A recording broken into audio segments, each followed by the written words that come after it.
Hey coin collectors, it's DC Coin World here, looking at the 1969 United States 5-cent coins. And we're going to look in specific at some 1969 S coins because there's just something really weird going on with one of them. We've had it in a video before. Sometimes we call it the Snake S, sometimes we call it the Long S. We haven't seen another one of them, so people have asked us if we'd kind of bring it back up and then talk about the 1969 coins in general. And that's the one, and we will get to that in a second, the kind of snake or weird S on there. But let's look at some of the other 1969 coins first. And of course, this is a 1969D. We look at the 1969D, and that kind of looks weird. A funny looking D on there. Now, some of these coins get worn down in a really kind of strange way. So when we look at the 1969D, we see that it's a little bit worn. Let's see if we can find another D.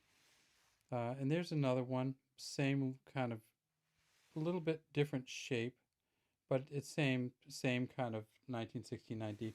Now people say, why are the 1969Ds so valuable? And everybody sends us these little messages saying 1969D, one of them sold for $30,000. Well, one of the things that you have on a 1969 coin that's very different from many other nickels is, of course, the signature of the engraver. In 1938, Felix won the competition to engrave the United States nickel or 5-cent coin. And so of course, Felix Schlag's initials are FS. His initials were never on the United States 5-cent coin until 1968. So from 1968 until 1979, you could find his initials on the front of the coin. And here they are right here. See the FS there? So the FS is for Felix Schlag, the engraver of the front of the coin. Now, when you look at some of the older coins, so here's a 1964, you see that there is not anything underneath there. In fact, there's a little bit less space there. They changed it up a little bit.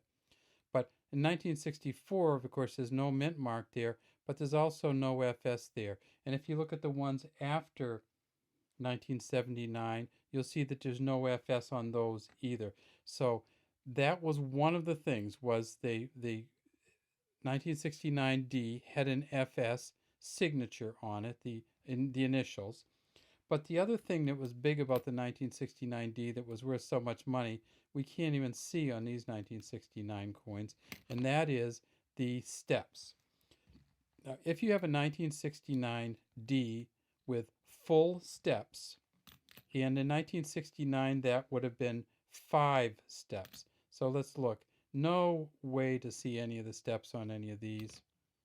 But this is where the steps would be. Let's look at a coin that does have steps on it, and I'll show you. This is a proof version, and if you look at this version, you can see very well that this has steps on it. What they do to measure the full steps is they actually count them. And you'll see that this one is not a 1969, and how can you tell? Well, from 1938 until 1989, they had 5 steps. But if you count here, you count 1, 2, 3, 4, 5. This coin has 6 steps. What that means is it had to be made after 1989. If we turn it over to the front, let's see when it was made. And if I don't drop it again, come on there, and we see that this is a 1999 coin. So a little 30 years late, and of course by then they'd already been putting the P on it. And this is a mint set version. If we look, however, at the steps, we see that these aren't great steps. They're okay steps. Let's see if we can get a better angle on them. And we see, when you look at full steps versions, and you can see some nice coloration in there too, you break it up into 5 different sections, and you look at each of the sections, 5 sections across. So you put a line, a line, a line, a line, and you say, does each one of them have the 5? And so for the 1964 MS65, I believe it was, full steps version, it had no dents in it. It had no scratches in it. It had all the steps in it, and you could see them very, very, very well. Didn't have these kind of divots. That is a coin that sold for $30,000. Now, if you don't have that one, then that's really was the key to that. Now, let's look at the standard 1969 S, and you can see this one here. This is what the S should look like, much like this anyway. And we see this one actually has its own little characteristics too. It almost looks like a 5, kind of shortened top, big fat bottom. So when people said, can we see your snake S or long S again, um, we brought it out, and here it is. And you can see that whatever happened to this coin, whether it was at the mint or afterwards, it has this elongated, funky kind of S. See, this one looks like it's got tramped down. This one looks like it got really long. And those of you who have seen our other videos remember that there was also a kind of a weird coin that came out in 1970 where they moved the D's all around. So the nickels of this era do have some of their own individual characteristics on them. In 1969, they made 203 million almost at the Denver Mint.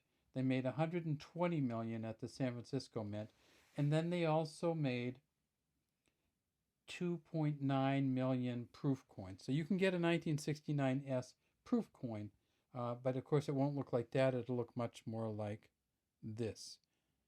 And this isn't a proof, this is a mint set version, but you'll have, of course, a full star there rather than the kind of beat down stars.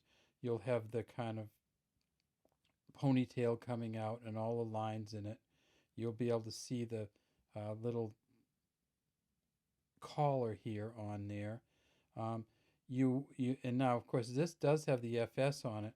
And in the 1969, you'll be able to see the FS on that one also. When you look at this, you'll see that it has wear all the way around it. Could the wear on here have caused this to lengthen? Could have done. If you look at the material, you see that it's the same material for all of them. It's a copper nickel.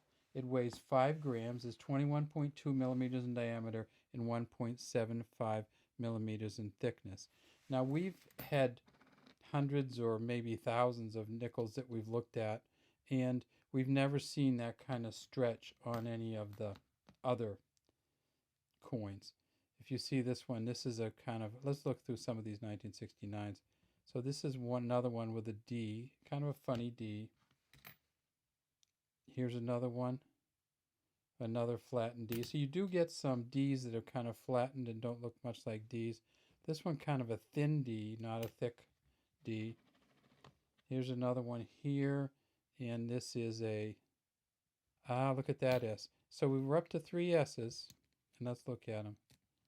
So this is kind of a standard S. This is the long S, and this is kind of the short top S. So see how this one has a big top and a squished bottom. This one has a squished top and a longer bottom. So the 1969 S's do have some of their own kind of funky characteristics, but we've never seen another one like this. Let's find another one. There's a D, and of course that's a thin D again. This one, a thin D, and this one. Let's look. That's a thin D. So everybody's saying, okay, show me the Philadelphia one. Or we know that, of course, back then Philadelphia didn't have any mint mark. So look at the 1969 Philadelphia one, and let me show you what that looks like. There it is. In 1969, there was not a Philadelphia mint nickel put out. There are the 120 million of the San Francisco, 203 million of the Denver, and we don't have a Philadelphia mint nickel from 1969 that we have. So there you go.